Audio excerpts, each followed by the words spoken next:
ಇದು ಸತ್ಯದ ಬೆಳಕು. ವಜ್ರಾಕ್ಷ ನ್ಯೂಸ್ಗೆ ಸ್ವಾಗತ. ನಾನು ಗುರುರಾಜ್ ಬಡಿಗೇರ್. 32ನೇ ದಿನಕ್ಕೆ ಮುಂದುವರಿದ ಧರಣಿ. ಸ್ಥಳಕ್ಕೆ ದೇವರ ಹಿಪ್ಪರಗಿ ಶಾಸಕ ರಾಜುಗೌಡ ಭೇಟಿ. ಧರಣಿಗೆ ಸಂಪೂರ್ಣ ಬೆಂಬಲ. ವಿಜಯಪುರ ಜಿಲ್ಲೆ ತಾಳಿಕೋಟೆ ತಾಲೂಕಿನ ಮೈಲೇಶ್ವರ ಗ್ರಾಮದ ಸಮೀಪ ಪ್ರಜಾಸೌಧ ನಿರ್ಮಾಣಕ್ಕೆ ಗುರುತಿಸಲಾದ ಸ್ಥಳದ ವಿರುದ್ಧ ಜನರ ಆಕ್ರೋಶ ತಾರಕಕ್ಕೇರಿದೆ. ಪ್ರಜಾಸೌಧವನ್ನು ತಾಳಿಕೋಟೆ ಪಟ್ಟಣದಲ್ಲಿಯೇ ನಿರ್ಮಿಸಬೇಕೆಂದು ಆಗ್ರಹಿಸಿ ನಡೆಯುತ್ತಿರುವ ಅನಿರ್ದಿಷ್ಟಾವಧಿ ಧರಣಿ ಸ್ಥಳಕ್ಕೆ ದೇವರ ಹಿಪ್ಪರಗಿ ಶಾಸಕ ರಾಜುಗೌಡ ಪಾಟೀಲ್ ಭೇಟಿ ನೀಡಿ ಧರಣಿಗೆ ಬೆಂಬಲ ಸೂಚಿಸಿ ಮಾತನಾಡಿದರು. ನನ್ನ ಮತಕ್ಷೇತ್ರದ 8 ಪಂಚಾಯಿತಿಗಳು ಈ ತಾಳಿಕೋಟೆ ತಾಲೂಕಿನ ವ್ಯಾಪ್ತಿಗೆ ಬರುತ್ತವೆ. ನೀವು ಅಧಿವೇಶನದಲ್ಲಿ ಈ ಪ್ರಶ್ನೆಯನ್ನು ಕೇಳಲಿಕ್ಕೆ ಹೇಳಿದ್ದೀರಿ. ಆದರೆ ನಾನು CS ನಾಡಗೌಡರಿಗೆ ಭೇಟಿಯಾಗಿ ವಿಷಯವನ್ನು ಪ್ರಶ್ನೆ ಮಾಡಿದಾಗ ಅವರು ಸ್ಥಳದ ವಿಷಯವಾಗಿ ಪುನರ್ ಪರಿಶೀಲನೆ ಮಾಡುವುದಾಗಿ ಹೇಳಿದರು. ಹಾಗಾಗಿ ನಾನು ಸದನದಲ್ಲಿ ಈ ಪ್ರಶ್ನೆಯನ್ನು ಮಾಡಲಿಲ್ಲ ಎಂದು ಸ್ಪಷ್ಟಪಡಿಸಿದರು. ನೀವು ಹೇಳಿದ ಹಾಗೆ ಈಗಿರುವ ಹಳೆ ತಹಶೀಲ್ದಾರ್ ಕಚೇರಿಯಲ್ಲಿ ಜಾಗ ಇದ್ದರೆ ಇನ್ನೂ ಒಳ್ಳೆಯದಾಯಿತು. ಅದರ ಬಗ್ಗೆ ನನಗೆ ಪೂರ್ಣ ಮಾಹಿತಿಯನ್ನು ಕೊಟ್ಟರೆ ನಾನು ಮಾನ್ಯ ಜಿಲ್ಲಾಧಿಕಾರಿ ಅವರಿಗೆ ಭೇಟಿಯಾಗಿ ಮಾತನಾಡಿ ಸೂಕ್ತವಾದ ಜಾಗ ಹುಡುಕಿ ನ್ಯಾಯ ಕೊಡಿಸುವ ಪ್ರಾಮಾಣಿಕ ಕೆಲಸವನ್ನು ಮಾಡುತ್ತೇನೆ ಎಂದು ಹೇಳಿದರು. ಪಟ್ಟಣದ ಬಸವೇಶ್ವರ ವೃತ್ತದ ಬಳಿ ನಡೆಯುತ್ತಿರುವ ಈ ಹೋರಾಟ ದಿನದಿಂದ ದಿನಕ್ಕೆ ಗಂಭೀರ ಸ್ವರೂಪ ಪಡೆಯುತ್ತಿದ್ದು, ಅಧಿಕಾರಿಗಳ ನಿರ್ಲಕ್ಷ್ಯಕ್ಕೆ ಪ್ರತಿಭಟನಾಕಾರರು ತೀವ್ರ ಆಕ್ರೋಶ ವ್ಯಕ್ತಪಡಿಸಿದ್ದಾರೆ. ಶುಕ್ರವಾರ ನಡೆದ ಸತ್ಯಾಗ್ರಹದಲ್ಲಿ ಫತ್ತೇಪುರ ಗ್ರಾಮದ ಹಿರಿಯರು ಮತ್ತು ಯುವಕರು ಭಾರಿ ಸಂಖ್ಯೆಯಲ್ಲಿ ಭಾಗವಹಿಸಿ ಧರಣಿ ನಡೆಸುವ ಮೂಲಕ ತಮ್ಮ ಆಕ್ರೋಶವನ್ನು ಹೊರಹಾಕಿದರು. ಇದು ಕೇವಲ ಒಂದು ಗ್ರಾಮದ ಹೋರಾಟವಲ್ಲ, ಇಡೀ ತಾಲೂಕಿನ ಹಕ್ಕಿನ ಪ್ರಶ್ನೆ ಎಂದು ಹೋರಾಟಗಾರರು ಎಚ್ಚರಿಕೆ ನೀಡಿದ್ದು, ಬೇಡಿಕೆ ಈಡೇರುವವರೆಗೂ ಹೋರಾಟವನ್ನು ಮುಂದುವರಿಸುವುದಾಗಿ ತಿಳಿಸಿದ್ದಾರೆ. ಈ ಹೋರಾಟಕ್ಕೆ ಫತ್ತೇಪುರ ಗ್ರಾಮದ ಎಲ್ಲಾ ಸಮುದಾಯದ ಹಿರಿಯರು ಸಂಪೂರ್ಣ ಬೆಂಬಲ ಸೂಚಿಸಿದ್ದಾರೆ. ಧರಣಿಯಲ್ಲಿ ಫತ್ತೇಪುರ ಗ್ರಾಮದ ಚಂದ್ರಶೇಖರ್ ಚೌಧರಿ, ತಿಪ್ಪನಗೌಡ ಸೋಮನಾಳ್, ವಿರೂಪಾಕ್ಷಗೌಡ ಸೋಮನಾಳ್, ಮೈಬೂಬ್ ಶಾ ಮಕಂದರ್, ವಿಜಯ್ ಕುಮಾರ್ ಅಸ್ಕಿ, ಸುಭಾಷ್ ಶಿಗ್ನಳ್ಳಿ, ನಾಗರಾಜು ತಾಳಿಕೋಟಿ, ಮಲ್ಲಪ್ಪ ಕಿರ್ದಳ್ಳಿ, ಲಾಳೆಸಾಬ್ ನದಾಫ್, ಶರಣು ದೊಡ್ಮನಿ, ರವೀಂದ್ರ ಹೊನ್ನಳ್ಳಿ ಸೇರಿದಂತೆ ಅನೇಕರು ಭಾಗವಹಿಸಿದ್ದರು. ಹೋರಾಟ ಸಮಿತಿಯ ಅಧ್ಯಕ್ಷ ದಶರಥ್ ಸಿಂಗ್ ಮನಗೋಳಿ, SB ಕಟ್ಟಿಮನಿ, ಮುತ್ತಪ್ಪ ಚಮಲಾಪುರ್, ಕಾಶಿನಾಥ್ ಮುರಾಳ್, ಮುರಿಗೆಪ್ಪ ಸರ್ಶೆಟ್ಟಿ, ದತ್ತು ಹೆಬ್ಸೂರ್, ಪರಶುರಾಮ್ ತಂಗಡಿಗೆ, ವಿಜಯ್ ಸಿಂಗ್ ಹಜೇರಿ, ಮಹೇಶ್ ಚಲ್ವಾದಿ, ಪ್ರಕಾಶ್ ಹಜೇರಿ, ಮುದುಕಪ್ಪ ಬಡಿಗೇರ್ ಸೇರಿದಂತೆ ಹಲವರು ಹಾಜರಿದ್ದರು. Vajraksha news report, Gururaj Badiger, Talikote. ನೀವೇನು ಕೊಟ್ಟರೆ ಅವತ್ತೂ ಸಹಿತ ನಾನು ನಿಮ್ಗೆ ಹೇಳಿದ್ದೆ, ಈ ಕ್ಷೇತ್ರದ ಶಾಸಕರು ಹಿರಿಯರದಾರ, 6 ಬಾರಿ ಶಾಸಕರು ಮಂತ್ರಿ ಇದ್ದವರು, ಅವರಿಗೆ ನಾ ಮನವಿಯನ್ನು ಮಾಡಿ ಅವ್ರ ಕಡೆಯಿಂದ ಹೇಳುವಂಥ ಕೆಲಸ ಪ್ರಾಮಾಣಿಕವಾಗಿ ಮಾಡ್ತೀನಿ ಅನ್ನೋಂಥ ನಮಗೆಲ್ಲ ಗೊತ್ತಿರಲಿ. ಅಸೆಂಬ್ಲಿಯಲ್ಲಿ ಅವ್ರ ಜೊತೆ ನಾನು ಚರ್ಚೆಯನ್ನು ಮಾಡಿದ್ದೀನಿ. ಮಾಡಿ ಹೋರಾಟ ಮಾಡಾಕತ್ತಾರ, ಈ ರೀತಿ ಅನ್ಯಾಯ ಆಗಾಕತ್ತದ, ಅದು ಭಾಳ ದೂರ ಆಗಾಕತ್ತದ, ಅದರಿಂದ ನಮ್ಮ ಜನರಿಗೂ ಸಹಿತ ತೊಂದರೆ ಆಗ್ತದೆ. ಅದಕ್ಕೆ ನೀವು ಪುನರ್ ಪರಿಶೀಲನೆ ಮಾಡಬೇಕು. ಗೌರಾನ್ ಜಾಗ ಇರುವಂಥದ್ದು PWD KEB ಏನು ನೀವು ಹೇಳಿದ್ರಿ, ಇವೆಲ್ಲ ವಿಷಯವನ್ನು ನಾನು ಪ್ರಸ್ತಾಪ ಮಾಡಿದಾಗ ಅವ್ರೇನಂದ್ರು, ಇಲ್ಲ ನಮ್ದೇನು ತಕರಾರು ಇಲ್ಲ, ಬೇಕಂದ್ರೆ ಇನ್ನೊಮ್ಮೆ ಪುನರ್ ಪರಿಶೀಲನೆ ಮಾಡೋನು, ಎಲ್ಲರೇ ಸರ್ಕಾರಿ ಜಾಗ ಇದ್ರು ತಗೊಂಡು, ಬೇಡ ಮತ್ತೊಂದು ಯಾವುದಾದ್ರು ಜಾಗ ಇದ್ರು ಸಹಿತ ಪುರಾಣವ್ರು ಎಲ್ಲರೂ ಕೂಡಿ ಹಿಂದೆ ಏನೋ ಡಿಪೋಗೆ ತೊಗೊಂಡಿದ್ರಷ್ಟ, ಅದು ನನಗೆ ಗೊತ್ತಿಲ್ಲ. ಅವ್ರು ಹೇಳಿದ ಮಾತನ್ನ ಇಲ್ಲಿ ಹೇಳಿಕ್ಕೆ ಬಯಸ್ತೀನಿ. ಡಿಪೋಕ್ಕೆ ಎಲ್ಲ ಊರನವರು ಏನು ಸಾರ್ವಜನಿಕರು ಕಟ್ಟಿಯನ್ನು ಮಾಡಿ ಉಮ್ಲಾಬಾಯಿ ದೇಶಮುಖ್ ಅವ್ರ ಮಂತ್ರಿ ಇದ್ದಾಗ ತಗೊಂಡು ಡಿಪೋವನ್ನು ಮಾಡಿದ್ರು. ಆ ರೀತಿ ಮಾಡಿದ್ರು ಸಹಿತ ನಾನು ತಯಾರಿದ್ದೀನಿ, ನಾನು ಕಾಂಟ್ರಿಬ್ಯೂಷನ್ ಕೊಡ್ತೀನಿ ಅಂತಂದರು. ಮತ್ತು ಏನಾರೇ ಒಂದು ಪರಿಹಾರ ಮಾಡಬೇಕು. ಯಾಕಂದ್ರೆ ಈಗ ಅವ್ರು ಪುನಃ ಪರಿಶೀಲನೆ ಮಾಡ್ತೀನಿ ಅಂತ ಸಂಬಂಧ ನಾನು ಸದನದಲ್ಲಿ ಮಾತಾಡಿಲ್ಲ. ಅದಾದ್ಮ್ಯಾಗ ತಾವು ಮನವಿ ಕೊಟ್ಟಿಂದ 27ನೇ ತಾರೀಕು ನಿನ್ನೆ ತನಕ ಅಸೆಂಬ್ಲಿ ಇತ್ತು, ಅದಕ್ಕಾಗಿ ನಾನು ಬರೋಕ್ಕಾಗಿಲ್ಲ, ಕ್ಷಮೆ ಇರಲಿ. ಆದ್ರೆ ಇವತ್ತಿನ ದಿವಸ ನೀವೇನು ಗೈರಾಣ ಗೊಟ್ಟಂತಾಗ ಐತೆ ನೀವು ಹೇಳಕತ್ತೀರಿ, ಅದರ ದಾಖಲಾತಿಯನ್ನು ಕೊಡ್ರಿ. ಅದರ ಜೊತೆ ಈಗೇನು ಹಳಿ ತಹಸೀಲ್ದಾರ್ ಆಫೀಸ್ ಏನೈತಿ ಅಲ್ಲಿ ಜಾಗ ಸಿಗ್ತಿದ್ರೆ ಇನ್ನೂ ಚಲೋ. ಅದ್ರ ಬಗ್ಗೆ ನೀವು ಒಂದು ಸ್ವಲ್ಪ ನನಗೆ ಡಿಟೇಲಾಗಿ ಮಾಹಿತಿ ಕೊಟ್ರೆ ನಾನು ನನ್ನ ಪತ್ರವನ್ನು ತಗೊಂಡು DC ಅವ್ರಿಗೆ ಭೇಟಿಯಾಗಿ ಕನ್ವಿನ್ಸ್ ಮಾಡುವಂಥ ಕೆಲಸ ಪ್ರಾಮಾಣಿಕವಾಗಿ ಮಾಡ್ತೀನಿ ಅಂತೇಳಿ ಹೇಳಿಕ್ಕೆ ಬಯಸ್ತೀನಿ ಬಂಧುಗಳು.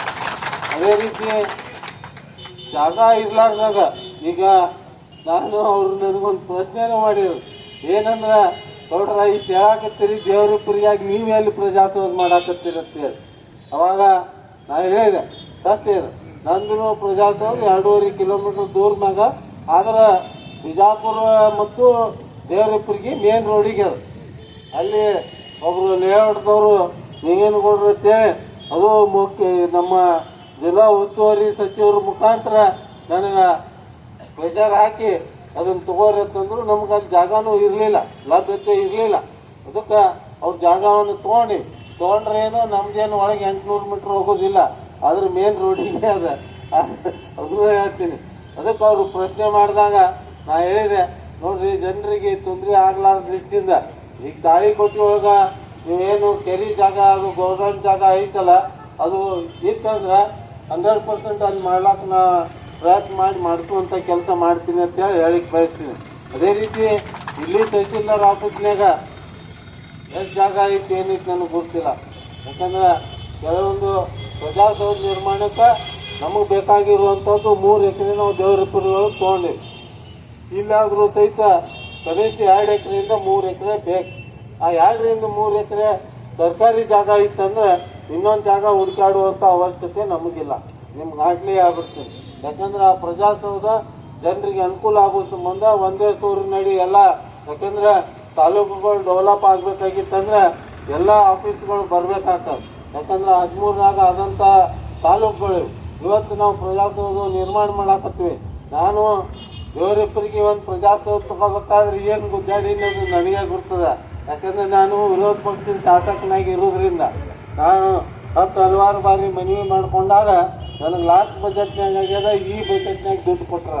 ಈಗ ಟೆಂಡರ್ ಅಂತಕ್ಕದ ನಾಳೆ ನಾನು ಮೋಸ್ಟ್ಲಿ 19 ಟೆಂಡರ್ ಕ್ಲೋಸ್ ಆಯ್ತು ಅಂದ್ರೆ ಮುಂದಿನ ತಿಂಗಳಿಂದ ನಾನು ಪೂಜೆ ಮಾಡ್ತೀನಿ.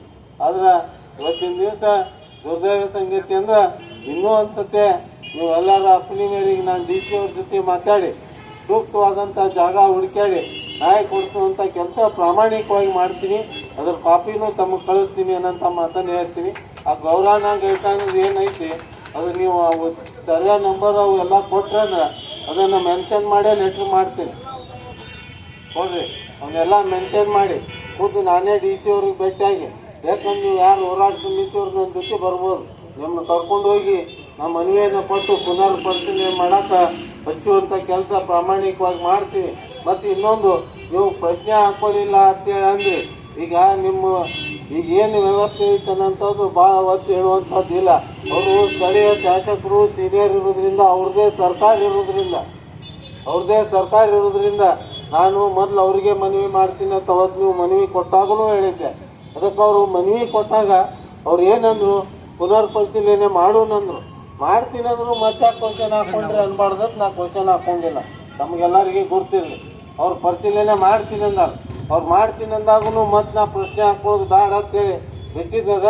ಅದಕ್ಕೆ ಇನ್ನೂ ಸಹಿತ ನಾನು DC ಅವ್ರಿಗೆ ಎಲ್ಲ ದಾಖಲಾತಿ ಅನ್ಕೊಟ್ಟು DC ಅವ್ರ ಮುಖಾಂತರನೂ ಅವ್ರಿಗೆ ಮಾತಾಡ್ಸುವಂಥ ಕೆಲಸ ಮಾಡ್ತೀನಿ, ನಾನು ಮಾತಾಡ್ತೀನಿ ಅನ್ನೋಂಥ ಮಾತನ್ನು ಹೇಳಿ ಏನಾದ್ರು ಮಾಡಿ ಒಟ್ಟು ನಮ್ಮ ಜನರಿಗೆ ಅನ್ಯಾಯ ಆಗಲಾರ್ದ ದೃಷ್ಟಿಗೆ ಏನು ನೀವು ನ್ಯಾಯಯುತವಾದಂಥ ಹೋರಾಟ ಮಾಡಾಕತ್ತೀರಿ, ಈ ಹೋರಾಟಕ್ಕೆ ಸಿಗಬೇಕು ಅನ್ನೋಂಥ ಆಶೆಯನ್ನು ವ್ಯಕ್ತಪಡಿಸಿ ನೀವು ಸೇರಿ ಎಲ್ಲರಿಗೆ ನ್ಯಾಯ ಕೊಡಿಸುವಂಥ ಕೆಲಸ ಪ್ರಾಮಾಣಿಕವಾಗಿ ಮಾಡೋಣ ಅನ್ನೋಂಥ ಮಾತನ್ನು ಹೇಳಿ ಮತ್ತೊಮ್ಮೆ ಸುಮಾರು 100 ಜನ ಮಾನ್ಯ ಜಿಲ್ಲಾಧಿಕಾರಿಗಳ ಕಾರ್ಯಾಲಯಕ್ಕೆ ಹೋಗಿ ಅವ್ರಿಗೂ ಕೂಡ ಭೇಟಿಯಾಗಿ ಅವ್ರಿಗೂ ಕೂಡ ಮನವಿ ಪತ್ರವನ್ನು ಕೊಟ್ಟು ಅದರ ಜೊತೆಗೆ ಜಿಲ್ಲಾ ಉಸ್ತುವಾರಿ ಸಚಿವರಿಗೂ ಹೇಳಿದ್ವಿ, ಸಾಹೇಬ್ರೆ ನೀವು ಜಿಲ್ಲಾ ಉಸ್ತುವಾರಿ ಸಚಿವರಿದ್ರಿ, ಕೇವಲ ಒಂದು ತಿಕೋಟ ಬಬಲೇಶ್ವರಕ್ಕೆ ಮಾತ್ರ ಸೀಮಿತ ಇಲ್ಲ. ನಾವು ಬಿಜಾಪುರ ಜಿಲ್ಲೆ 8 ಮತಕ್ಷೇತ್ರದ ಜಿಲ್ಲಾ ಉಸ್ತುವಾರಿ ಸಚಿವರಾಗಿರ್ತೀರಿ.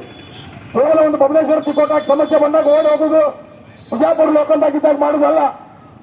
ಬರ್ತಕ್ಕಂಥ 8 ಮತಕ್ಷೇತ್ರಗಳು ನಿಮ್ಗೆ ಬರ್ತಾವೆ ಅಂತ ಹೇಳಿ ಅವ್ರಿಗೂ ಕೂಡ ಮನವಿ ಮಾಡಿ ಎಚ್ಚರಿಕೆ ಕೊಟ್ಟು ಬಂದ್ವಿ. ಅದನ್ನು ಕೂಡ ಯಾವುದೇ ಫಲಕಾರಿ ಆಗಲಿಲ್ಲ. ಮುಂದುವರೆದ ಭಾಗದಲ್ಲಿ 12ನೇ ತಾರೀಕಿಗೆ ನಮ್ಮ ದೇವರಪರಿಗೆ ಮತಕ್ಷೇತ್ರದ ಜನಪ್ರಿಯ ಶಾಸಕರಾದ ಭೀಮನಗೌಡ ಪಾಟೀಲ್ ಇವರಿಗೂ ಕೂಡ IBಯಲ್ಲಿ ಮನವಿ ಕೊಟ್ಟು ಅಂದ್ರೆ ಅವ್ರಿಗೂ ಕೂಡ ಮನವಿ ಮಾಡ್ಕೊಂಡಿವಿ, ಸಾಹೇಬ್ರೆ ತಾಲೂಕಿನೊಳಗೆ ನಿಮ್ಮ 8 ಪಂಚಾಯತಿಗಳು ಬರ್ತಾವೆ. ಒಂದು ಪಂಚಾಯತಿಗೆ 5 ಊರು ಹಿಡಿದ್ರು ಸುಮಾರು 40 ಹಳ್ಳಿಗಳು. ಒಂದು ಹಳ್ಳಿ ಸುಮಾರು 1000 ರಿಂದ 1500 2000 ಜನ ಹಿಡಿದ್ರೆ 80,000 ಜನ. ನಿಮ್ಮ ಜನ ನೀವು ಯಾವ ಮತಕ್ಷೇತ್ರಕ್ಕೆ ರಿಪ್ರೆಸೆಂಟ್ ಮಾಡ್ತೀರೋ ಆ ಜನರಿಗೆ ಬಾಧಿತ ಆಗ್ತದೆ. ತಾಳಿಕೋಟೆ ತಾಲೂಕ ಏನದ, ಇದು ಕೇವಲ ಒಂದು ಮುದ್ದೇಬಾಳ ಮತಕ್ಷೇತ್ರಕ್ಕೆ ಸೀಮಿತವಲ್ಲ. ಇದು ಮುದ್ದೇಬಾಳ ದೇವರಿಪ್ಪರಿಗೆ ಎರಡಕ್ಕೂ ಸೀಮಿತವಾಗದಂತ ಸ್ಥಳ. ತಾಳಿಕೋಟೆ ಲೋಕಲ್ ಸಿಟಿ ಮುದ್ದೇಬಾಳ ಮತಕ್ಷೇತ್ರಕ್ಕೆ ಇರಬಹುದು. ತಾಲೂಕಿನ 8 ಪಂಚಾಯತಿಗಳು ದೇವರಿಪ್ಪರಿಗೆ ಮತಕ್ಷೇತ್ರಕ್ಕೆ ಬರ್ತಾವ ಅಂತ ಹೇಳಿ ಅವರಿಗೂ ಕೂಡ ಮನವಿ ಮಾಡಿಕೊಂಡು ನಾವು ಬಹಳ ಆಸೆ ಇಟ್ಕೊಂಡಿದ್ವಿ.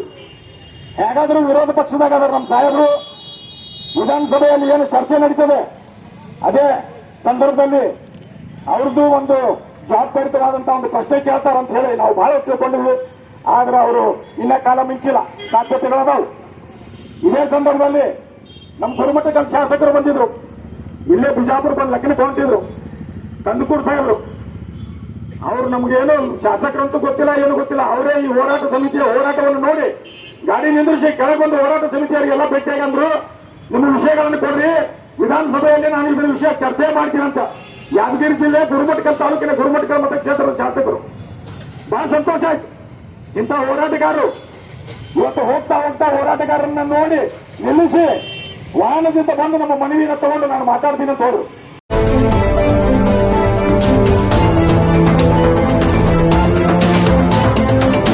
ವಜ್ರಾಕ್ಷ ನ್ಯೂಸ್, ಇದು ಸತ್ಯದ ಬೆಳಕು.